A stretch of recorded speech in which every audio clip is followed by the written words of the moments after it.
Hey, what's going on, you guys? My name is Polo. Hope you're doing well. One of my top 3 favorite movie reviewers in The Critical Drinker has reviewed the new Indiana Jones movie. Now, I've seen the trailer for the movie. I was not impressed by it, so I didn't go see it. I have a pretty good track record of being able to tell whether the movie will at least be decent simply by looking at the trailer.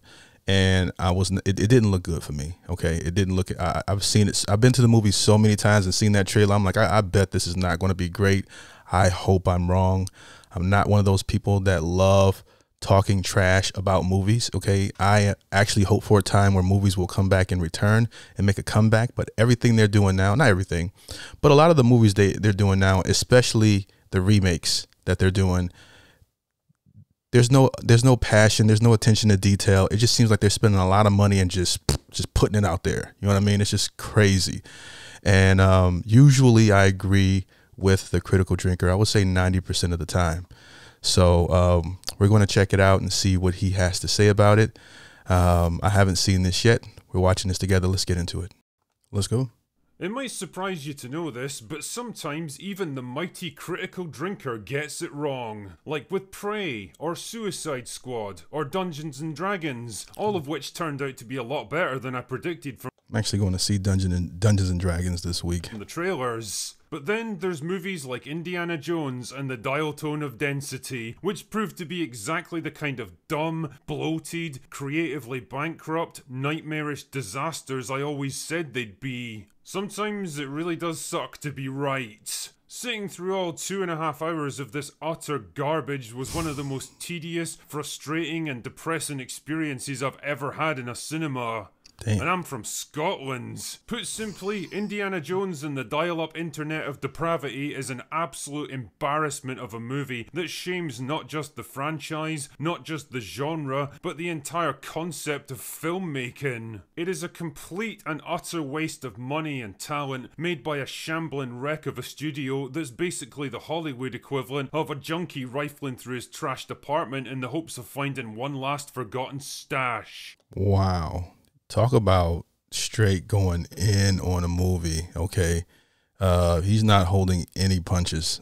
It is everything we predicted it would be and much, much worse. So grab your battered fedora and arthritis meds because we're going in one last time. Now believe it or not, the first 15 minutes of dialysis of dysentery are actually pretty good. The action kicks off in World War II where a digitally de-aged Indy is working behind enemy lines to recover the Spear of Destiny before it can get shipped back to Berlin. The spear turns out to be a fake in this case, but what isn't a fake is a piece of an ancient artifact known as the Dial of Destiny, built by Archimedes a couple of thousand years ago, a device rumoured to allow the user to travel through time itself. After a bit of fisticuffs, Indy ends up recovering half of the dial from a German scientist named Voller before heading back to America. The whole sequence is fun, action-packed, and the CGI on Harrison Ford is mostly pretty good.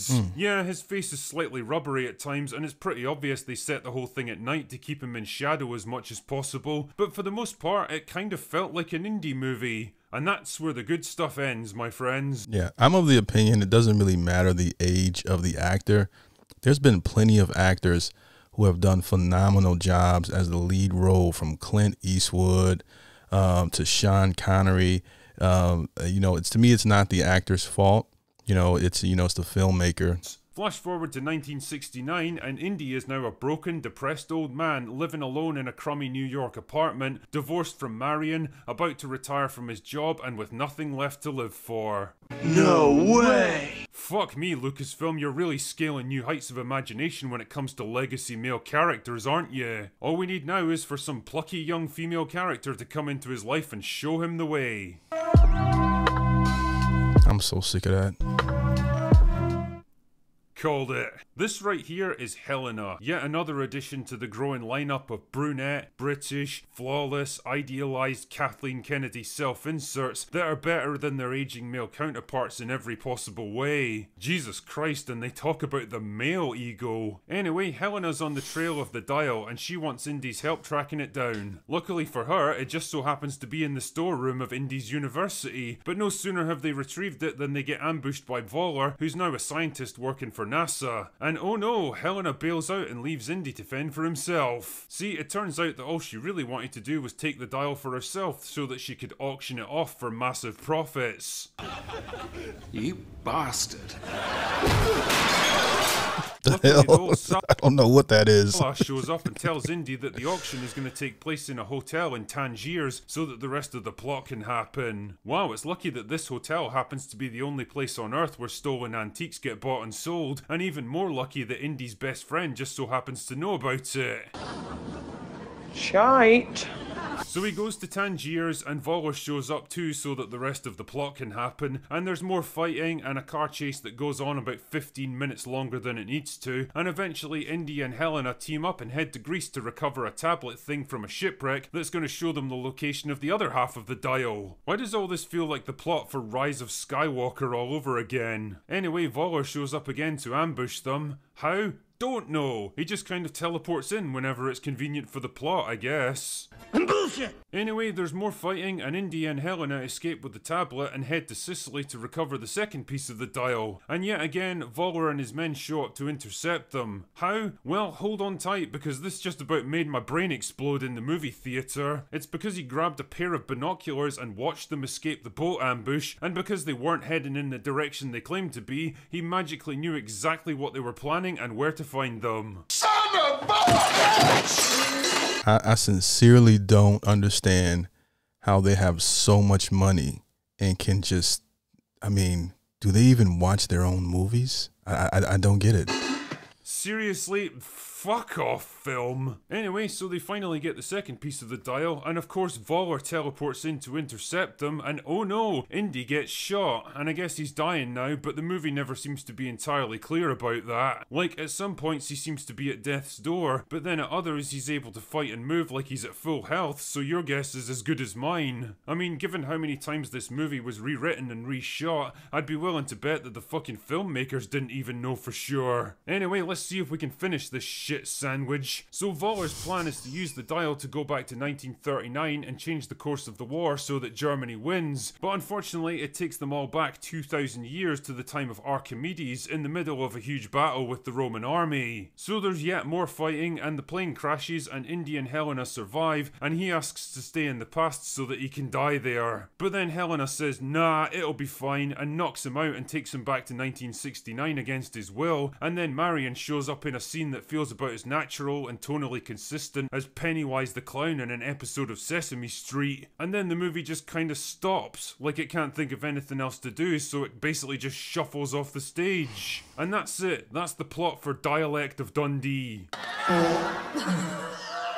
What a fucking incomprehensible calamity of a film this is. It was getting really depressing. I mean, I'd be lying if I said I went into it expecting great things, but Jesus fuck mother in Christ, this was worse than anything I could have imagined. For a start, it's sluggish and horribly paced, running at least 30 minutes too long and built around a protracted fetch quest where you're never entirely sure what the characters are trying to do or why, and after a while you pretty much stop caring. Fight scenes are weirdly sluggish, clumsy and badly edited, there's no sense of energy or excitement to any of it, and there's multiple vehicle chases that drag on for like 15 minutes each. The first three Indy movies delivered brilliantly crafted, inventive and impactful action scenes that knew just when to pull back and give the audience a break, but this one never does. Combined with sloppy CGI, they're more of a chore to get through than an exciting change of pace. A 15-minute car chase, you know, that's pretty hard to pull off in film. You know, I mean, this is why I didn't go see the movie, because I probably would have walked out. I'm not one of those people that just because I paid my money, I'm going to watch the whole entire film through. The only way I would watch the entire film through is if I was doing a review on it. And you can absolutely tell that this movie was butchered in the editing bay, reshot and recut multiple times in a desperate attempt to make it work. The result is a hodgepodge of different ideas, plot lines and aborted character arcs that just kind of meander along with no real sense of progression or development. And as for the ending, it's like they ran out of time and ideas altogether and just had to go with whatever they could cobble together. There's no sense of dramatic payoff here, of carefully developed character arcs getting drawn together together into a final fitting conclusion. It's just a rushed and nonsensical, everyone's happy now so deal with it kind of ending. It's no better on the character front either. The antagonists are incompetent and comically useless, and the only reason they keep getting the drop on Indy is because he's equally stupid, and because they can teleport in anywhere they want so that the plot can happen. Waller is a complete non-entity who never comes across as even remotely threatening or interesting. I mean, Mads Mikkelsen is a great actor, but any actor is only as good as the script they have to work with, and I've sharted out better things than this script. Teddy was clearly intended to be a replacement for Short Rounds. Well, if you stripped away all of his personality, charm and likability, he's there as a kind of sidekick to Helena who can do whatever the plot needs him to, including flying a plane. And I'm not kidding, there's literally a conversation where Helena asks him if he knows how to fly a Cessna, and he replies that he's never flown one before, and then she replies that he's never flown any plane before.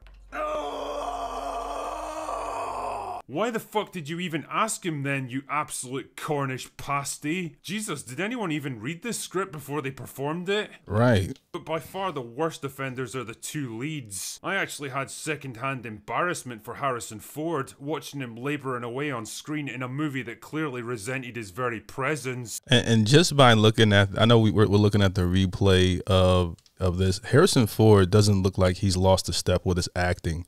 I mean, that didn't bother me. It's just, I wasn't impressed at all by the trailers. Make no mistake, this is not the Indiana Jones that any of us remember. This absolute imposter is timid, gullible, naive, sad, depressed, weak, cowardly, clueless, and incompetent. Consistent with all the male action heroes as of late. You know, I've been watching some older movies lately, and my son's 7, so we had to go back and watch. You know, he's going to see some action heroes, but he has to go back, you know, to the 90s, 2000s when movies were great. We don't even have many more. All the movies that we have that are coming out, they seem to be putting weaker and weaker characters in the forefront. And like young boys, like, who do they even have to look up to? You know, we had Bruce Willis, we had Arnold Schwarzenegger, Wesley Snipes. The list just goes on with just an abundance of male action heroes, and they just keep making these heroes softer and softer and softer, and you wonder what's going on. I am fucking sick to death of these absolute brainlets posing as writers whose only possible outcome to getting older is turning into a depressed, lonely failure who's given up on life. How is it possible for a studio to hate the very characters that allow them to exist in the first place? And this being a Disney Lucasfilm movie, there's obviously an obligatory strong female character shoehorned into the story, trying desperately to leech off the popularity of the legacy character they're supposed to replace. And of course, she's smarter and stronger and more resourceful than him. Of course, she wins every argument and gets proven right about everything and saves the day multiple times. Because what else could she possibly be in a modern Disney movie? The problem, though, is that the script has no idea what to do with her or what kind of person it really wants her to be. The same way the princess was more powerful than Mario in the Mario movie, you know? Is she a cold and callous mercenary?